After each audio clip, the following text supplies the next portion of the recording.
từ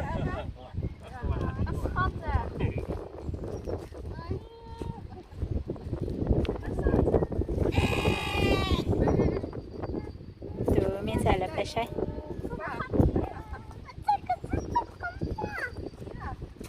Waar gaat die baby heen? anh này có phải say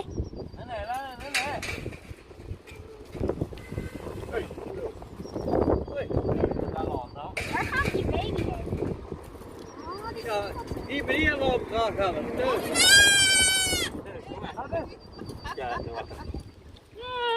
Vast hè? Vast hè? Oh ja. Nè.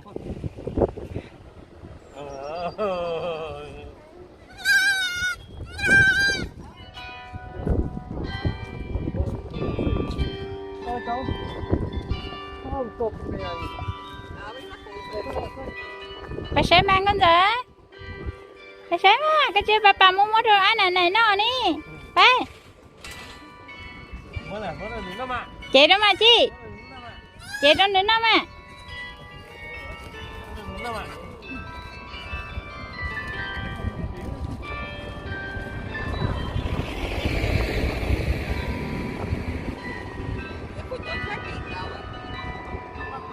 chị mua rồi nữa nó mà chị đó mà này này mua mua rồi chưa ngắp bay chị đó ngắp bay chị đó nữa nó mà tôi sang ngắp một chị đó mà không một chị đó mà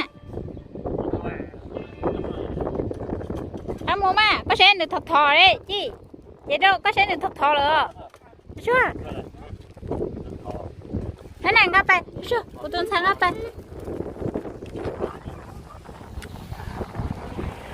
xin tàu á cái chuyện của xin tàu à rồi xin tàu hết lên thì giang vậy lên thì số lớn rồi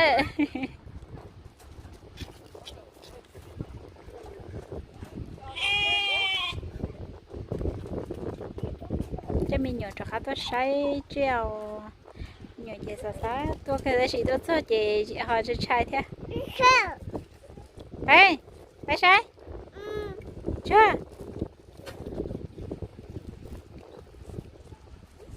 chị đó má chị ôm mê rồi nữa non từ má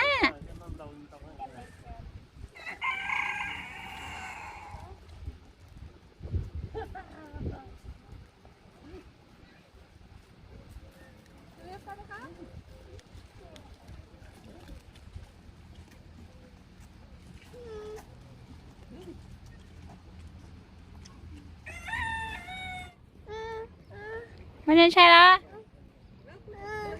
em má bé xe chưa nè chín chạy chưa bà mua đồ ăn rồi chưa có từ xe mê he rồi nè chưa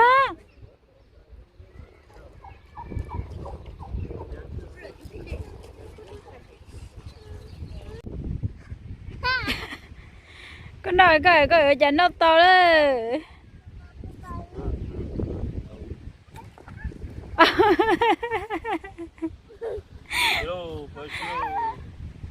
Hello, hello, đúng rồi con. sợ chứ nó mà chỉ nó kỳ gằn ơi nó ấy sợ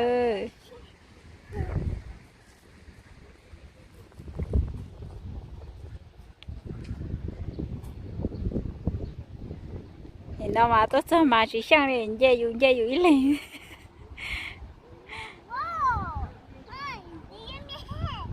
chơi sợ à mình chơi à nó cho mà nó này cái tôi sợ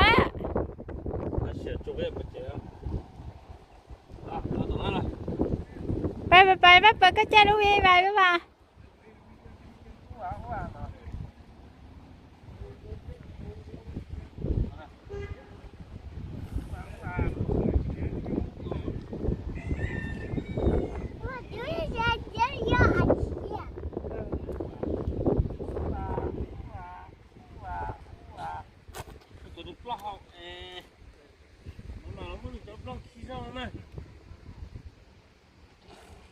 nó bạc ơi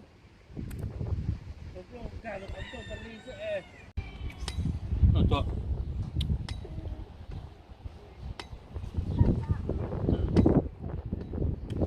Yeah. Oh.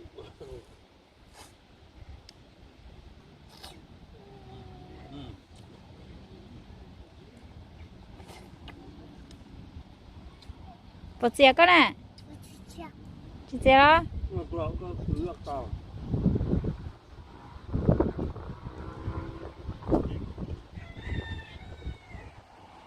nó cũng sát ha bạc ơi cô đi chà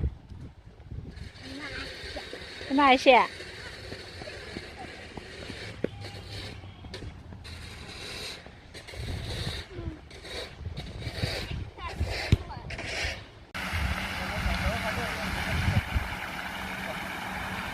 Các bạn.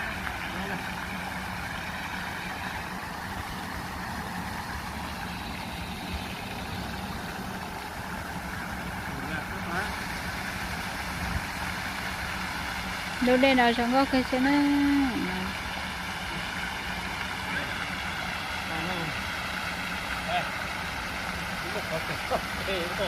Đấy này cái tua. Ôi giời. Nó đi chưa? Nó chơi là một phần rất tệ. Đây này, đây này, đây này, đây này.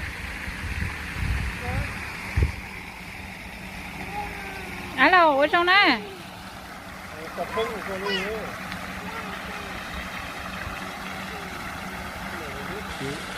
nó chỉ là thay lòng một chỉ là tệ thì nó ở này chị nhỏ nó mà cái xe ra ở này chị xí nữa ở này chị là ở biển châu ấy đó có đi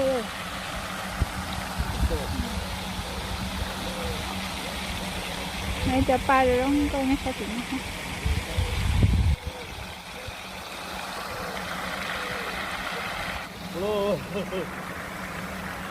nó chi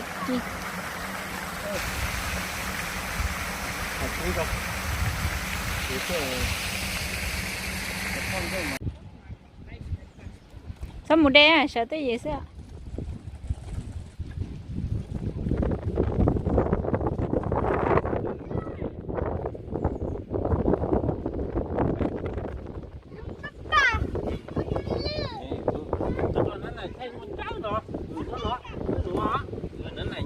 Ok, mama, trái nó. Nhớ nó. sao mà sao đó Nè. Mama, mình cho đi ba lấy trẻ cái cá trẻ cái cá to ừ. chén Mama to. Đó này. Đó.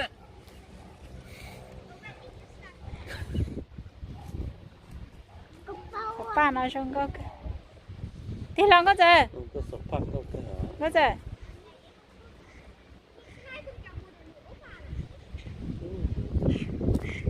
giờ nó chỉ tập phăng này giờ tôi chỉ tập phăng nó sầu sai rồi cũng gọi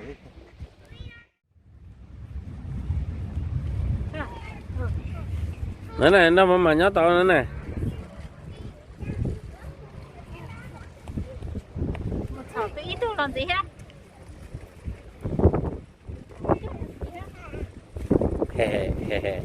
ừ nên sao nào cái